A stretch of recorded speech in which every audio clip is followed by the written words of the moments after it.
Today we're going to talk about the samurai. That is, the Japanese warrior class. We're going to talk about an exciting moment in samurai history, a pivotal battle, and the main characters involved. So, here we go. Sekigahara and the samurai. The Battle of Sekigahara. This battle was at the end of the Sengoku period, i.e. the Warring States period. It was the largest and one of the most significant battles in Japanese feudal history. It transformed the trajectory of Japanese history and its relations with the rest of the world. The Sengoku period was a turbulent time, with the various feudal samurai lords trying to muster control over the nation of Japan. It saw many bloody conflicts and the rise of the notorious Nobunaga, of whom many Japan fanatics are aware. Nobunaga was a brutal samurai, or bushi, whom oversaw campaigns of utter brutality, although he is revered and renowned for his sense of justice. Nobunaga was an exceptionally brilliant fighter with a sense of equality and liberty, despite his ruthless killings of the Buddhists and Christians alike. He despised religion on the whole, but could see its merit. What he feared was how religion creates a parochialism, a gang mentality if you will.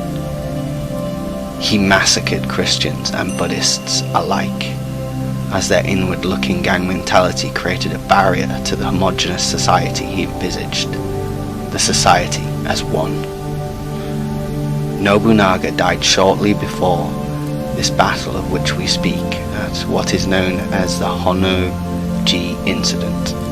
The Honno-ji incident saw the formidable subordinate of Nobunaga rise to power, his name Akechi Mitsuhide.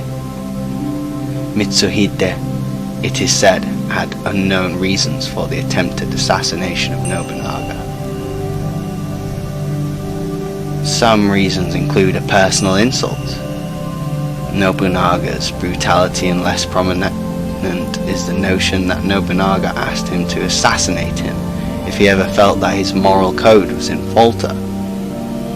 The latter is something of an urban myth, so too the notion of the insult in public. The first reason is prominent, but ultimately there is no conclusive agreement on the matter. Nonetheless, Nobunaga and his son committed seppuku, suicide by the samurai's second sword. Alongside Nobunaga was an African slave whom had been freed by Nobunaga, as under Nobunaga no man nor woman should ever be slaves. The whereabouts of Yasuke, the African samurai, was never known, but it is known that he fought to give Nobunaga the time he needed to die in a way that is perceived by the contemporaries of the time in a valiant way. Fear not, reader, for justice served to sweet Mitsuhide, a valiant samurai warrior from peasant blood named Toyotomi Hideyoshi served justice in the Battle of Yamazaki. Incidentally, there was so much shame upon Mitsuhide, the person whom attempted to assassinate Nobunaga, that his daughter too committed seppuku, claiming her father was abhorrent in her final breath. This was all shortly before the battle, of which he met justice from a peasant samurai, whom was allowed to rise in the ranks of Nobunaga's army due to two key factors: Nobunaga's sense of parity and his brilliant swordsmanship and dutiful and tactical mind. This all leading to the Battle of Sekigahara and the end of the Warring States. There is a famous saying in Japan that gives clarity to the three most prominent samurai leaders of the time. Nobunaga, Min kanu nara sha shite shimae o hoto dogisu. If a bird doesn't sing, kill it.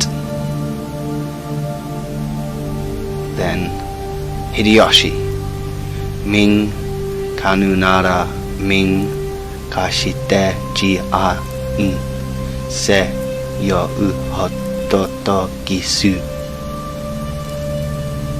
If a bird doesn't sing, make it. Then Tokugawa, Min kanu nara min kumade dai to uhoto to gisu. If a bird doesn't sing, wait for it.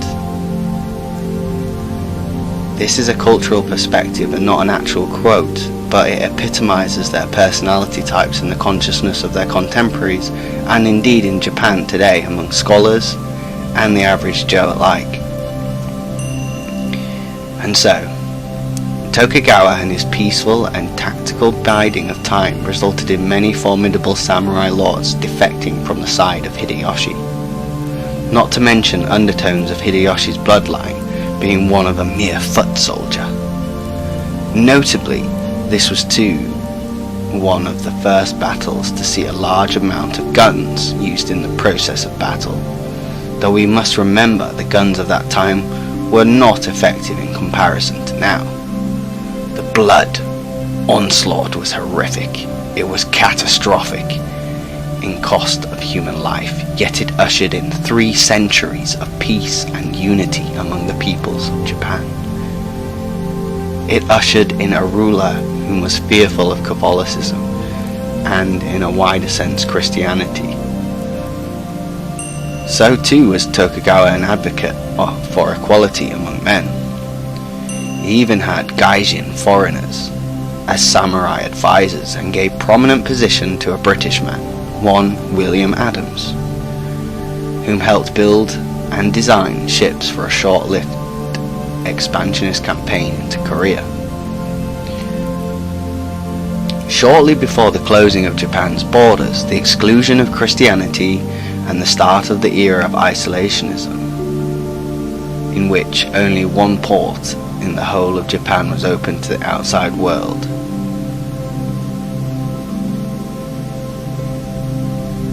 This move entrenched Japanese identity and formed the foundation of a unique and beautiful culture.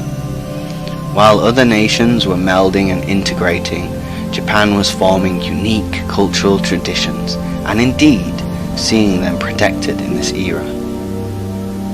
Feudal Japan became once more united. The end of the Sengoku period, the transition of power, brought in a new era of peace and some interesting methods of retaining it. Another aspect we will look at in future pieces. I hope you enjoyed this